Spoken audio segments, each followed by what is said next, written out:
ಸಂಬಂಧ ಅನ್ನೋದು ದೊಡ್ಡ ಕಾಲ.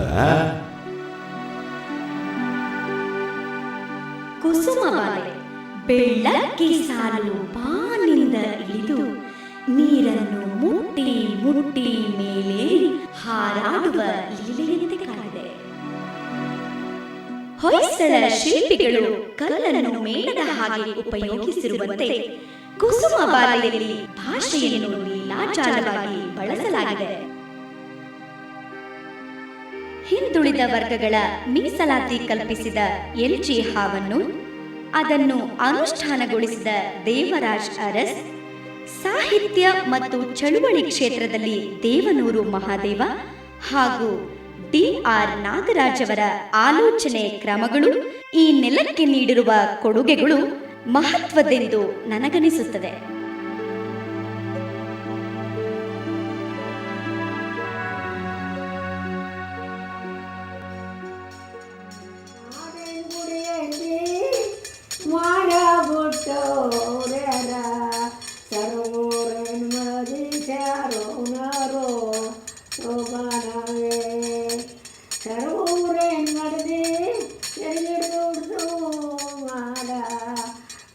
ಸ್ವಾಮಿ ಮಾದಪ್ಪನ ಕಡೋ ಗುಂಪು ಶೋಭನವೇ ಶೋಭನ ಶೋಭನ ಗಿರುಗಂಟ ಓಟಿಗರು ಎನ್ನ ಬೆವರೆಯೋ ಕೂದುಲಿಲ್ಲ ಶೋಭನವೇ ಗಂಟೆಯರು ಬನ್ನಿ ಗರ್ತಿರೆಯುವರು ಗಂಗವ್ವ ಗಂಟೆಯರು ಬನ್ನಿ ಗರ್ತಿರೆಯುವರು ಗಂಗಮ್ಮ ಪಡದ ಮಾಂಗಾಣಿಗೆ ಶೋಭನವೇ ಗಂಗಮ್ಮ ಪಡದ ಮಗನು ಕಂದೆ.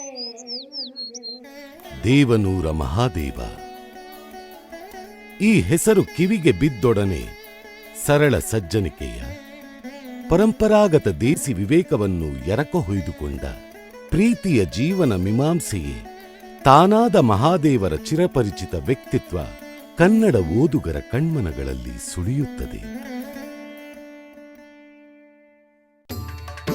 ಅಕ್ಷರ ಕಲಿತದ್ದರಿಂದಲೇ ತಾನು ಹೆಚ್ಚು ಚಿತ್ರಹಿಂಸೆಗೀಡಾದೆನೆಂದು ಹೇಳುವ ಮಹಾದೇವ ಆ ಮೂಲಕ ತನ್ನಾಳದ ಸೂಕ್ಷ್ಮ ಗ್ರಹಿಕೆಗಳ ಮನೋಪದರಗಳನ್ನು ಪರಿಚಯಿಸುತ್ತಾರೆ. ಅಂತಃಕರಣವನ್ನೇ ಅಕ್ಷರವಾಗಿಸುವ ನವ್ಯೋತ್ತರದ ಬಹುಮುಖ್ಯ ಕಥಾಲೇಖಕರಾದ ಮಹಾದೇವರು ಜನಿಸಿದ್ದು 1948ರ ಯಾವುದೋ ಸೋಮವಾರ, ತಿಂಗಳು ಗೊತ್ತಿಲ್ಲ. ತಾಯಿಯ ತವರೂರಾದ ನಂಜನಗೂಡು ತಾಲೂಕಿನ ಕವಲಂದೆ ಗ್ರಾಮದಲ್ಲಿ.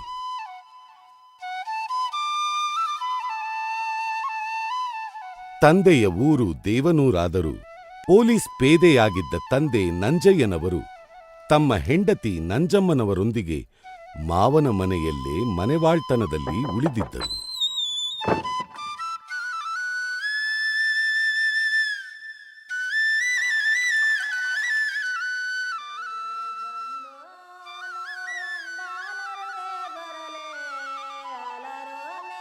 ದೇವನೂರರ ವಂಶಸ್ಥರು ಕಲಾವಿದರಾಗಿದ್ದರು.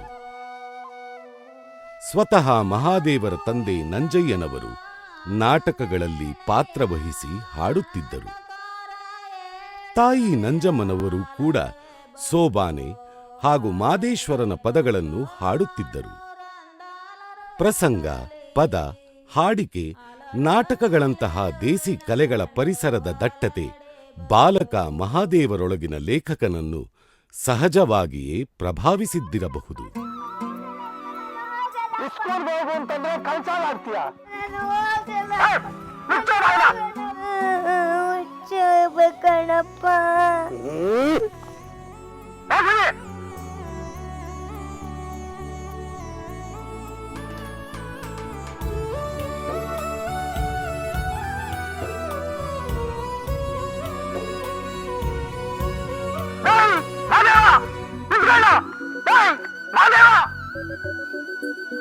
ಪ್ರೀತಿಯ ತಾಯಿಯ ಸುಳ್ಳನ್ನೂ ಕೂಡ ಮರೆಮಾಡಲಿಚ್ಛಿಸದ ಸತ್ಯನಿಷ್ಠರ ಧೋರಣೆ ಎಳೆ ವಯಸ್ಸಿನ ಮಹಾದೇವರಲ್ಲಿತ್ತೆಂಬುದಕ್ಕೆ ತಾಯಿಯ ವಿರುದ್ಧವೇ ಚಾವಡಿಕಟ್ಟೆಯಲ್ಲಿ ಸಾಕ್ಷಿ ಹೇಳಿದ ಬಾಲ್ಯದ ಪ್ರಸಂಗವೊಂದು ನಿದರ್ಶನವಾಗಿದೆ. ನೋಡಿ ಅಲ್ಲಿ ನೀವಯ್ಯ, ಇಷ್ಟೆನಕ್ಕಿದ್ರೆ ಏನಾಗ್ಬೇಕು?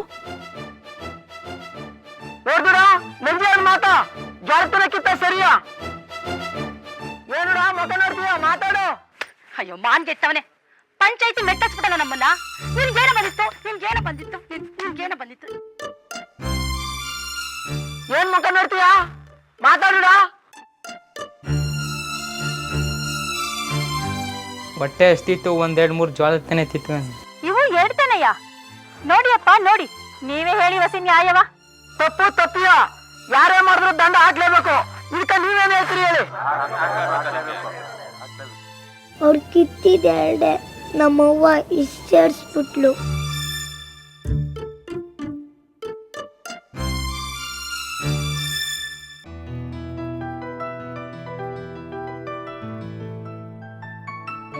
ಹೆಗ್ಗಡದೇವನ ಕೋಟೆ ತಾಲೂಕಿನ ಹುಣಸೂರು ಗ್ರಾಮ, ಹಂಪಾಪುರಗಳಲ್ಲಿ ಮಾಧ್ಯಮಿಕ ಹಾಗೂ ದೇವನೂರುಗಳಲ್ಲಿ ಮಹಾದೇವರ ಪ್ರೌಢಶಿಕ್ಷಣ ಮುಗಿಯಿತು.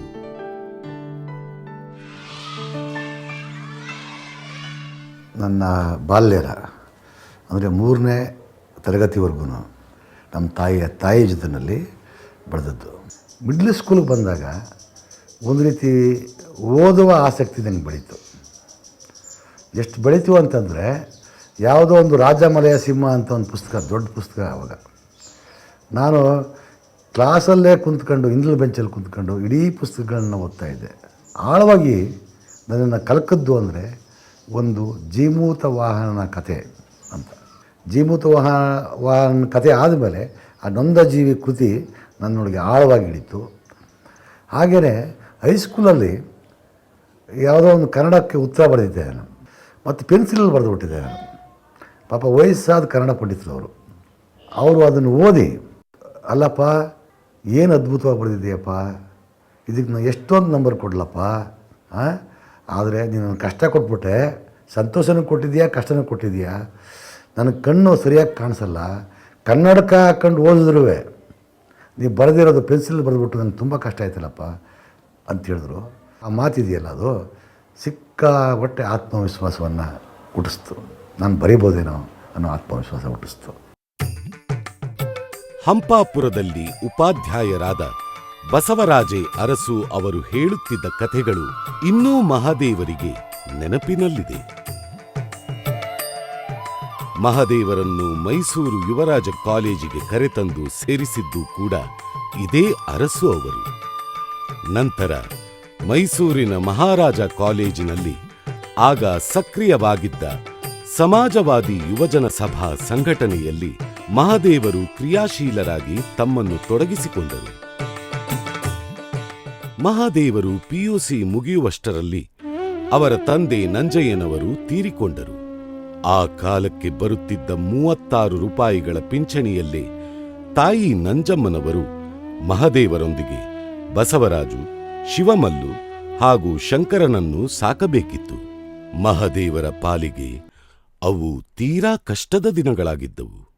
1968ರಲ್ಲಿ ಮಹಾದೇವರ ಮೊದಲ ಕಥೆ ಪ್ರಕಟವಾಯಿತು.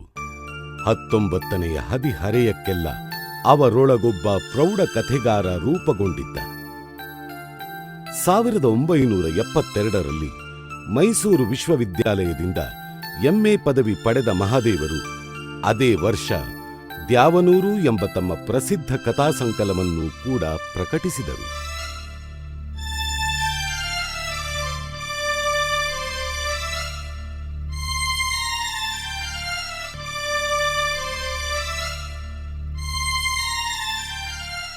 ಈ ನಡುವೆ ಅವರು ಮೈಸೂರಿನಲ್ಲಿ ನಡೆದ ಜಾತಿ ವಿನಾಶ ಸಮ್ಮೇಳನದಲ್ಲಿ ಭಾಗವಹಿಸುವುದರ ಮೂಲಕ ಲೇಖಕರಾಗಿ ತಮ್ಮ ನಿಲುವು ಏನೆಂಬುದನ್ನು ಸ್ಪಷ್ಟಗೊಳಿಸಿದರು.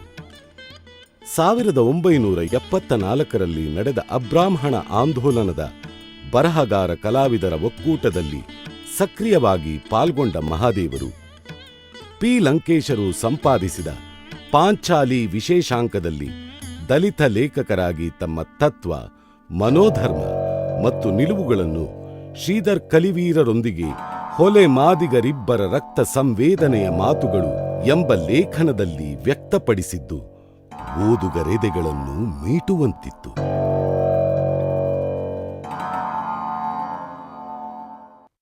Professor G H. Nayak, doctor L. Basavaraju ಅವರಂತಹ ಅಧ್ಯಾಪಕ ವರ್ಗ ಹಾಗೂ ಮೈಸೂರಿನಲ್ಲೇ ವಾಸವಾಗಿದ್ದ ಡಾಕ್ಟರ್ ಯು.ಆರ್. ಅನಂತಮೂರ್ತಿಯವರೊಂದಿಗಿನ ಒಡನಾಟ, ಸಹಪಾಠಿಗಳಾಗಿದ್ದ ಪ್ರಸಿದ್ಧ ಕಾದಂಬರಿಕಾರ ಶ್ರೀ ಕೃಷ್ಣ ಆಲನಹಳ್ಳಿ, ಗೆಳೆಯ ಮತ್ತು ಗುರು ಸು. ರಮಾಕಾಂತ ಮತ್ತಿತರರ ಸಹಚರ್ಯ ದೇವನೂರು ಮಹಾದೇವರೊಳಗಿನ ಲೇಖಕ ವ್ಯಕ್ತಿತ್ವವನ್ನು ಗಟ್ಟಿಗೊಳಿಸಿಕೊಳ್ಳಲು ನೆರವಾಗಿರಬಹುದು.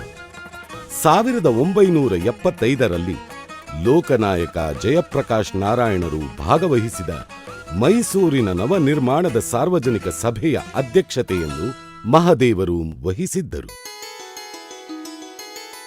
1975ರಲ್ಲೇ ಮಹದೇವರು ಮೈಸೂರಿನ ಭಾರತೀಯ ಭಾಷಾ ಸಂಸ್ಥಾನದಲ್ಲಿ ಅಧ್ಯಾಪಕರಾಗಿ ಉದ್ಯೋಗ ನಿರತರಾದರು.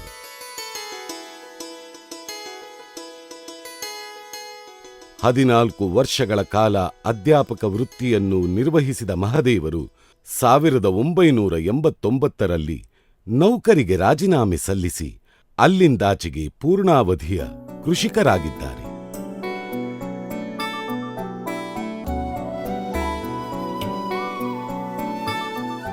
ಮಹದೇವರು ನೌಕರಿಗೆ ಸೇರಿದ ಸಂದರ್ಭದಲ್ಲೇ ತಮಗೆ ಅಧ್ಯಾಪಕಿಯೂ ಆಗಿದ್ದ ಶ್ರೀಮತಿ ಸುಮಿತ್ರಾಬಾಯಿಯವರನ್ನು ವಿವಾಹವಾದರು. ಉಜ್ವಲ ಮತ್ತು ಮಿತ ಅವರ ಇಬ್ಬರು ಮಕ್ಕಳು. ದೇವನೂರು ಮಹಾದೇವ ಅವರು ಮಹಾರಾಜ ಕಾಲೇಜ್ ವಿದ್ಯಾರ್ಥಿಯಾಗಿದ್ದಾಗ ಅವರು ಕತೆ ಬರಿತಾಯಿದ್ರು. ಅವರು ಒಳ್ಳೆ ಕತೆಗಾರ ಅಂತ ಅನ್ನೋದನ್ನು ನಮ್ಮ ಕಾಲೇಜಲ್ಲಿ ಎಲ್ಲ ಮೇಷ್ಟ್ರುಗಳು ಮಾತಾಡ್ತಾಯಿದ್ರು. ಆಮೇಲೆ ಮಹಾದೇವ ಅವರು ಆಗಾಗ್ಗೆ ಭೇಟಿ ಆಗ್ತಾಯಿದ್ರು ಗಂಗೋತ್ರಿನಲ್ಲಿ. ಆಮೇಲೆ ನಮ್ಮ ಮನೆಗೂ ಬರ್ತಾಯಿದ್ರು. ಒಂದು ಸತಿ ಏನಾಯಿತು ಅಂತ ಹೇಳಿದ್ರೆ, ಮಹಾದೇವರು ಯಾವುದೋ ಒಂದು ಸಂದರ್ಭೋಚಿತ ನೀವು ಯಾಕೆ ಮತ್ತೆ ಮದುವೆ ಆಗಬಾರ್ದು ಅಂತ ಹೇಳಿದ್ರು. ಅದಕ್ಕೆ ನಾನು ಅಯ್ಯೋ ಬೇಡಪ್ಪ ಸಾಕಾಗಿದೆ ಅಂತ ಹೇಳಿ ರಿಯಾಕ್ಟ್ ಮಾಡಿದೆ. ಆಮೇಲೆ ಏನಿಲ್ಲ ಮೇಡಮ್, ನೀವು ಮತ್ತೆ ಮದುವೆ ಆಗಬೇಕು ಅಂತ ಹೇಳಿ ಹೋದರು ಅಷ್ಟೇ.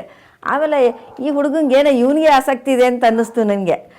ಅದಕ್ಕೇ ಆಮೇಲೆ ಅವರು ಒಂದು ಸತಿ ಪ್ರಪೋಸ್ ಮಾಡಿದರು. ಮಹಾದೇವ್ರನ್ನ ಮದುವೆ ಆದ ಕೂಡಲೇ ನನ್ನ ವಿಚಾರಕ್ಕೆ ಎಲ್ಲ ಹೊಸ ಹೊಸ ಡೈಮೆನ್ಷನ್ಗಳು ಇವೆಲ್ಲ ದೊರೆತು ನಾನು ಒಂದು ಉತ್ತಮವಾದ ಸೇವೆಯನ್ನು ಸಲ್ಲಿಸೋದಕ್ಕೆ ಮತ್ತು ಉತ್ತಮವಾದ ವಿಚಾರಗಳನ್ನು ತಿಳ್ಕೊಳ್ಳೋದಕ್ಕೆ ಮತ್ತು ಅವುಗಳ ಬಗ್ಗೆ ಚಿಂತಿಸೋದಕ್ಕೆ ಅವಕಾಶ ಆಯಿತು. ಮತ್ತು ಆ ದೃಷ್ಟಿನಲ್ಲಿ ಮಹಾದೇವ ಒಳ್ಳೆಯ ಸಂಗಾತಿ ನನಗೆ ಸಿಕ್ಕಿದ್ರು ಅಂತ ನಾನು ಸುಮಾರು ಸಲ ಭಾವಿಸಿದ್ದೇನೆ.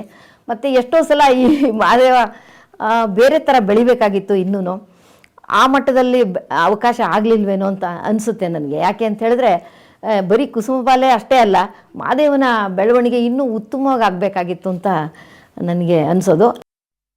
ಉದ್ಯೋಗದ ಈ ಅವಧಿಯಲ್ಲೇ ಕಥಾಲೇಖಕರಾಗಿ ದೇವನೂರು ಮಹಾದೇವರನ್ನು ಉನ್ನತ ಸ್ಥಾಯಿಗೇರಿಸಿದ ಅವರ 2 ಪ್ರಮುಖ ಕೃತಿಗಳಾದ ಒಡಲಾಳ ಹಾಗೂ ಕುಸುಮಬಾಲೆ ಪ್ರಕಟಗೊಂಡವು. 1979ರಲ್ಲಿ ಒಡಲಾಳ ಪ್ರಕಟವಾಗಿದ್ದರೆ 1984ರಲ್ಲಿ ಬರೆದ ಕುಸುಮಬಾಲೆ 1988ರಲ್ಲಿ ಮೊದಲ ಮುದ್ರಣ ಕಂಡಿತು. ಒಂದು ಜಾನಪದ ಅಂದರೆ ಅನಕ್ಷರಸ್ಥ ಜಾನಪದ ಸಮುದಾಯದ ಇಂದ ಬರುವ ಪರಿಕಲ್ಪನೆ ಅವರು ಬರೆಯೋದು, ಅಂದರೆ ಪುಟ್ಟಗೌರಿಗೆ ಬರೆಯೋ ಚಿತ್ರ ಕಾಲಿಂದ ಆರಂಭಿಸ್ತಾಳೆ ಅವಳು. ಅದೇ ಅಕ್ಷರ ಕಲಿತ ಶಿವು ತಲೆಯಿಂದ ಬರೆಯೋಕ್ಕೆ ಆರಂಭಿಸ್ತಾನೆ. ಅಂದರೆ ಬೌದ್ಧಿಕ ಅಂಶದಿಂದ ಆರಂಭಿಸ್ತಾನೆ ಅವನು. ಒಡ್ಲಾಳ ಕೂಡ ಕಾದಂಬರಿಯನ್ನು ಪರಿಗಣಿಸಿ ಕೇಂದ್ರ ಸಾಹಿತ್ಯ ಅಕಾಡೆಮಿಯ ಪಟ್ಟಿನಲ್ಲಿ, ಅಂದರೆ ಪರಿಗಣಿಸಲ್ಪಡಬೇಕಾದ ಪಟ್ಟಿನಲ್ಲಿ ಇರ್ತಿತ್ತಂತೆ. ಏನಾದ್ರು ಹುಡುಗಾಟದ ಮಾತಲ್ಲ ಅದು. ನಾನು ಅದಕ್ಕೆ ತಮಾಷೆ ಮಾಡ್ತಿದ್ದೆ, ಕಡ್ಡಿ ಫೈಲ್ವಾನ್ ಅಖಾಡಕ್ಕೆ ಇಳಿದಿದ್ದಾನೆ ಅಂಥೇಳಿ ತಮಾಷೆ ಮಾಡ್ತಿದ್ದೆ. ಹಾಗೆಯೇ 84ರಲ್ಲಿ ಕುಸುಮಬಾಲೆ ಬರೆದೆ. ಏನಪ್ಪ ಅಂದರೆ ಅಮಾಸ ಮುಟ್ಟಿನ ಸಾಲೆಯನ್ನು ಕದ್ದು ಸಾಬರ್ಗೆ ಮಾರ್ತಾನೆ. ಅಲ್ಲಿ ನಾನೇನು ಅಂದ್ಕೊಂಡಿದ್ದೆ ಅಂತಂದರೆ, ಅಲ್ಲಿ ಏನಾಗಬೇಕು ಅಂತ ಬಯಸಿದ್ದೆ ನಾನು ಅಂತಂದರೆ, ಈ ಪ್ಯೂರಿಟಿ ಪೊಲ್ಯೂಷನ್ ಅಂತಿದೆಯಲ್ಲ, ಆ ಪೊಲ್ಯೂಷನ್ನನ್ನು ಇಡೀ ದಲಿತ ಸಮುದಾಯ ಪೊಲ್ಯೂಷನ್ಗೆ ಸಾಂಕೇತಿಸಿ ಈ ಸಮಾಜ ಒಂಥರ ಕಹಿಯನ್ನು ಅನುಭವಿಸೋ ಥರ ಮಾಡಿದೆ. ಇದಕ್ಕೆ ಈ ಧರ್ಮದಲ್ಲಿ ಈ ಧರ್ಮ ಉದ್ಧಾರ ಆಗೋ ಸಾಧ್ಯತೆ ಇಲ್ಲ, ಈ ಹಿಂದೂ ಧರ್ಮ ಅನ್ನೋದು. ಅದಕ್ಕೆ ಇಸ್ಲಾಂಗೆ ಅಂದರೆ ಸಾಬರ್ಗೆ ಮಾಡ್ತಾನೆ ಅಂತಂದರೆ ಇಸ್ಲಾಂಗೆ ಈ ಅಸ್ಪೃಶ್ಯತೆನ ಅಳಿಸ್ಕೊಳ್ಳೋ ಶಕ್ತಿ ಇರ್ಬೋದಾ ಅನ್ನುವ ಒಂದು ಎಳೆಯ ಸೂಚನೆ ಮೇಲೆ ನಾನು ಅದನ್ನು ಅಂದಾಜು ಅಂದ್ಕೊಂಡಿದ್ದೆ. ಆದರೆ ಕಾದಂಬರಿನಲ್ಲಿ ಅದು ಆ ಥರ ಕಮ್ಯುನಿಕೇಟ್ ಮಾಡದೆ ವಿಫಲವಾಯಿತು ಅಂತ ಅನಿಸುತ್ತೆ. ಒಡಲಾಳಕ್ಕೆ ಕೋಲ್ಕತ್ತಾದ ಭಾರತೀಯ ಭಾಷಾ ಪರಿಷತ್ತಿನ ಅತ್ಯುತ್ತಮ ಸೃಜನಶೀಲ ಕೃತಿ ಪ್ರಶಸ್ತಿ 1984ರಲ್ಲಿ ಲಭಿಸಿತು. ಒಡಲಾಳ ಕಾದಂಬರಿಯು ತೆಲುಗು ಮತ್ತು ತಮಿಳು ಭಾಷೆಗಳಿಗೂ ಅನುವಾದಗೊಂಡು ಜನಪ್ರಿಯವಾಯಿತು. 1984ರಲ್ಲೇ ಮಹದೇವರಿಗೆ ಕರ್ನಾಟಕ ರಾಜ್ಯೋತ್ಸವ ಪ್ರಶಸ್ತಿಯು ಮುಡಿಗೇರಿತು.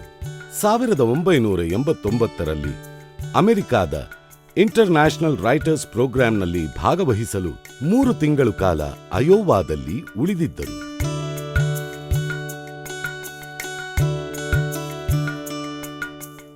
1991ರಲ್ಲಿ ಮಹಾದೇವರ ಮಹತ್ವಾಕಾಂಕ್ಷೆಯ ಕೃತಿಯು ಹಾಗೂ ಪ್ರಕಾರ ವಿಶಿಷ್ಟತೆಯನ್ನು ಮುರಿದ ಮತ್ತು ವಿಮರ್ಶಾ ಮಾನದಂಡಗಳನ್ನೇ ಬದಲಿಸಬೇಕೇನೋ ಎಂಬಂತಹ ಸೃಜನಶೀಲ ಸವಾಲನ್ನೊಡ್ಡಿದ್ದ ಕುಸುಮ ಬಾಲೆಗೆ ಕೇಂದ್ರ ಸಾಹಿತ್ಯ ಅಕಾಡೆಮಿಯ ಪ್ರಶಸ್ತಿ ಲಭಿಸಿತು. ಬಹುಶಃ 41ರ ಕಿರಿವಯಸ್ಸಿಗೆ ಕೇಂದ್ರ ಸಾಹಿತ್ಯ ಅಕಾಡೆಮಿಯ ಪುರಸ್ಕಾರ ಪಡೆದ ಪ್ರಥಮ ಭಾರತೀಯರೆಂಬ ಹೆಗ್ಗಳಿಕೆಗೆ ಮಹದೇವರು ಪಾತ್ರರಾದರೆಂಬುದೇ ಅವರೆಂತಹ ಉನ್ನತ ಮಟ್ಟದ ಲೇಖಕರೆಂಬುದರ ಮಾಹಿತಿಯನ್ನು ನಮಗೆ ನೀಡಬಲ್ಲದು. 1992ರಲ್ಲಿ ದೇವನೂರು ಮಹಾದೇವರ ಸಮಗ್ರ ಕೃತಿಗಳನ್ನು ಲೇಖಕ ಪಿ. ಲಂಕೇಶರು ತಮ್ಮ ಪತ್ರಿಕೆ ಪ್ರಕಾಶನದ ಮೂಲಕ ಪ್ರಕಟಿಸಿದರು. 1995ರಲ್ಲಿ ಮಹಾದೇವರಿಗೆ ಕರ್ನಾಟಕ ಸಾಹಿತ್ಯ ಅಕಾಡೆಮಿಯ ಗೌರವ ಪ್ರಶಸ್ತಿಯು ಸಂದಿತು. 1999ರಲ್ಲಿ ಅಭಿನವ ಚಾತುರ್ಮಾಸಿಕ ಪತ್ರಿಕೆ ಮಹಾದೇವರ ಕುರಿತು ಯಾರ ಜಪ್ತಿಗೂ ಸಿಗದ ನವಿಲುಗಳು ಎಂಬ ವಿಶೇಷ ಸಂಚಿಕೆ ರೂಪಿಸಿ ಗೌರವಿಸಿತು. ಒಡಲಾಳ ಸಿಜಿಕೆ ಅವರ ನಿರ್ದೇಶನದಲ್ಲೂ ಹಾಗೂ ಕುಸುಮಬಾಲೆ ಸಿ. ಬಸವಲಿಂಗಯ್ಯನವರ ನಿರ್ದೇಶನದಲ್ಲೂ ಅತ್ಯಂತ ಯಶಸ್ವಿ ರಂಗಪ್ರಯೋಗಗಳಾಗಿವೆ. ಕನ್ನಡ ಸಾಹಿತ್ಯದ ನನ್ನ ಮಟ್ಟಿಗೆ ಮೊದಲು ಕುಸುಮಬಾಲೆ ಬಂದಾಗ ಅದು ಸಣ್ಣ ಕಥೆಯೋ, ಕಾದಂಬರಿಯೋ, ಕಾವ್ಯವೋ, ದಲಿತ ಪುರಾಣವೋ, ಮಹಾಕಾವ್ಯವೋ ಈ ರೀತಿ ಎಲ್ಲ ಚರ್ಚೆಗಳನ್ನು ಹುಟ್ಟಾಕ್ತಂಥ ಒಂದು ಅನನ್ಯವಾದಂಥ ಕೃತಿ ಅಂತ ನಾನು ನಂಬ್ಕೊಂಡಿದ್ದೀನಿ. ನಾನು ಒಬ್ಬ ರಂಗಕರ್ಮಿಯಾಗಿ ಕುಸುಮಬಾಲೆಯನ್ನು ರಂಗಾಯಣಕ್ಕೆ ಮಾಡಿದಾಗ ಅದು ನಾಟಕವೂ ಈ ರೀತಿ ಇರಬಹುದಲ್ಲ. ನಾಟಕ ಅನ್ನೋದು ಬರೇ ಇಬ್ಬರು ಪಾತ್ರಗಳು ಮಾತಾಡೋ ಸಂವಾದ ಅಲ್ಲ, ಒಂದು ರೀತಿಯ ಇಡೀ ಭಾರತದ ಒಂದು ವರ್ಣ ವ್ಯವಸ್ಥೆಯಲ್ಲಿ ಅದಕ್ಕೆ ವ್ಯತಿರಿಕ್ತವಾದಂಥ ಪರ್ಯಾಯವಾದಂಥ ತಳ ಸಮುದಾಯಗಳ ಕಥನವನ್ನು ಕೂಡ ಈ ರೀತಿ ಕಟ್ಕೊಡ್ಬೋದು ಅನ್ನೋದನ್ನು ನನಗೆ ಕುಸುಮಬಾಲೆ ನೋಡಿದಾಗಾಯಿತು. ಅದಕ್ಕಾಗಿ ಅದು ಒಂದು ಆಧುನಿಕ ವರ್ತಮಾನದ ಪುರಾಣವಾಗಿ ಕೂಡ ನನಗೆ ಕಾಣ್ತದೆ.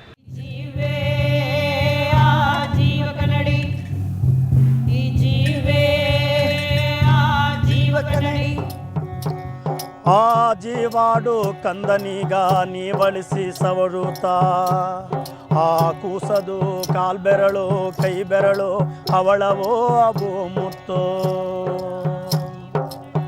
ಒಂದು ಉಸಿರಾಗಿ ಬಂದ ತೂರಮ್ಮಗ ಉಸಿರು ಬಂದಂತಾಗಿ, ಒಂದು ಉಸಿರಾಗಿ ಬಂದ ತೂರಮ್ಮಗ ಉಸಿರು ಬಂದಂತಾಗಿ, ಅಲ್ಲಿ ತನ್ನೆರಡು ಕಂದಮ್ಮಗಳ ಮುಂದು ಉಸುರಾಗಿ ಕೂತವಳು. ಉಸುರಾಡ್ತಾ ಆನಂದವು ವೈಭೋಗದಲ್ಲಿ ಇರುವಾಗ, ಉಸುರಾಡುತ್ತಾ ಆನಂದವು ವೈಭೋಗದಲ್ಲಿ ಇರುವಾಗ, ಉಸುರಾಡುತ್ತಾ ಆನಂದವು ವೈಭೋಗದಲ್ಲಿ ಇರುವಾಗ, ಈ ಜೀವೇ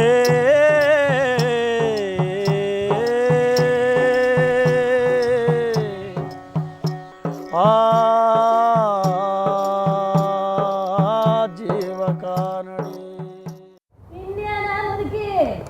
ನಿನ್ನ ಕೆಲಸ ಆಯ್ತಲ್ಲ, ಈಗ್ಲಾರು ಬಿಟ್ಟಯ್ಯ ನನ್ನ? ಯಾನಮ್ಮಿ ನೀನು ದೊಡ್ಡ ಮನ್ಸಿಂತ ಸುಮಾನ್ಕ ಕಟ್ ಹಾಕೊಂಡಿದ್ನ ನಾನು. ಅದಕ್ಕೂ ಯಾಕೆ ಈ ಪಾರ್ಟಿ ಜಬರ್ದಸ್ತ್ ಮಾಡಿ ಎತ್ತಕ್ಕ ಮತ್ತ ಹೋಗಟ ಅದು ಬುಡ್ಸಿ ಹೇಳಕ. ಅಯ್ಯೋ ಪೆಚ್ ಮುದ್ಕಿ ಕೇಳು, ಆ ಇದಿಯಮ್ಮ ನಿನ್ ಸಿನೇದ್ಗಾರಳಲ್ವಾ? ಇದೇನಿದ್ರು ಆ ಇದಿಯಮ್ಮನ ಮಗಳವಳಲ್ಲ, ಆ ಬೆಡಗ್ ಬೇತೂರಿ ಆ ಇದಿ ದೇವಿ ಕೆಲ್ಸವಿಯಾ? ಹಾ, ಇದು ಆ ಗಿರಿದೇವಿ ಕೆಲ್ಸೀಯ. ಮಂತ್ರಿಸಿದ್ದಾರ ಮನೆಯ ಸುತ್ತಿದ ಕಾಯುವಾಗ, ನಿಂಬೆ ಹಣ್ಣುವಿ ಬಾಗ್ಲಲ್ಲಿ ಸುಸ್ತ ಕಾಯುವಾಗ, ಒಳಗಿ ತೂರಮ್ಮ ಇರುವಾಗ ಅದಾವ ಗಾಳಿ ಗೆರವಾಗ ತಾನಿಯ ಒಳಕ್ಕಿ ನೋಡೋ ಗೋರಂಜ ಇದ್ದುದು. ಹಾ, ಇದು ಅವಳು ನನ್ನ ಮಗಳು ಕೆಂಪಿ ತರ ಮಿಸ್ಟಿಕತಿ ತಾನಿಯ. ಅವು ಒಂದ್ ಮಾತು ಕೇಳಿಲ್ಲ.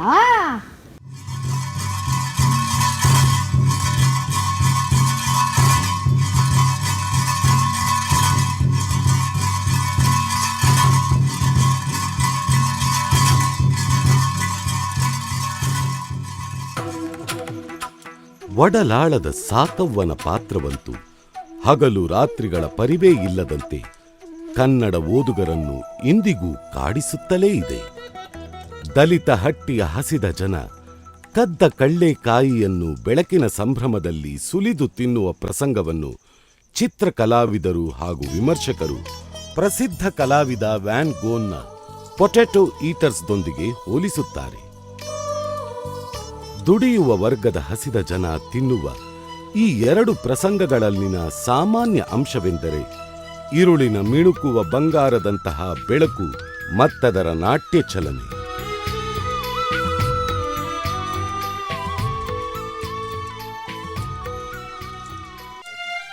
ಜೀಸಸ್ ಕ್ರೈಸ್ಟ್ನ ಲಾಸ್ಟ್ ಸಪ್ಪರ್ನ ಆಧ್ಯಾತ್ಮದ ಉತ್ಕಟತೆಯನ್ನು ಈ ಎರಡು ಪ್ರಸಂಗಗಳು ದಕ್ಕಿಸಿಕೊಂಡಿವೆ.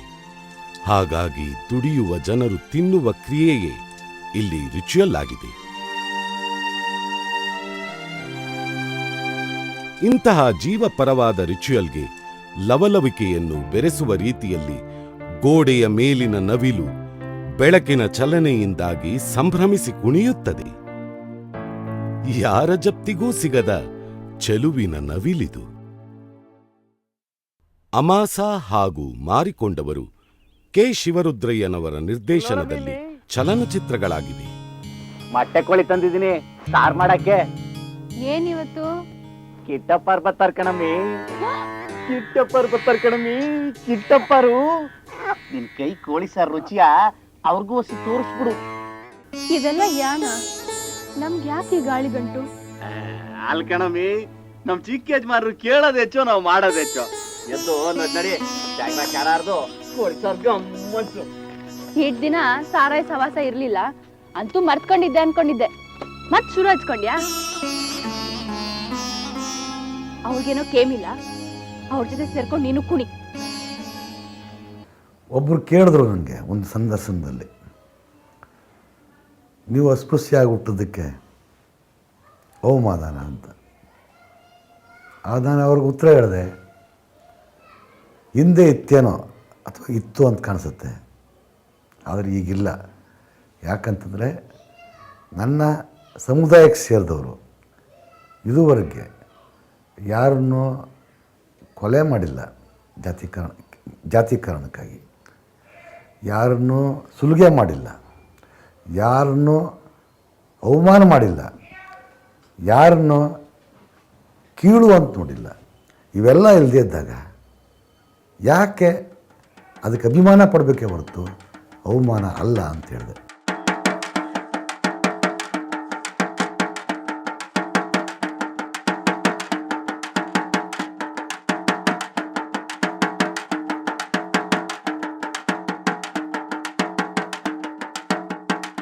ತಮಟೆ ಹೊಡಿಲಿಲ್ಲ ದಲಿತರು ಅಂತ ಬಹಿಷ್ಕಾರ ಹಾಕಿ ಸುದ್ದಿ ಪತ್ರಿಕೆಯಲ್ಲಿ ಬಂದಿತ್ತು.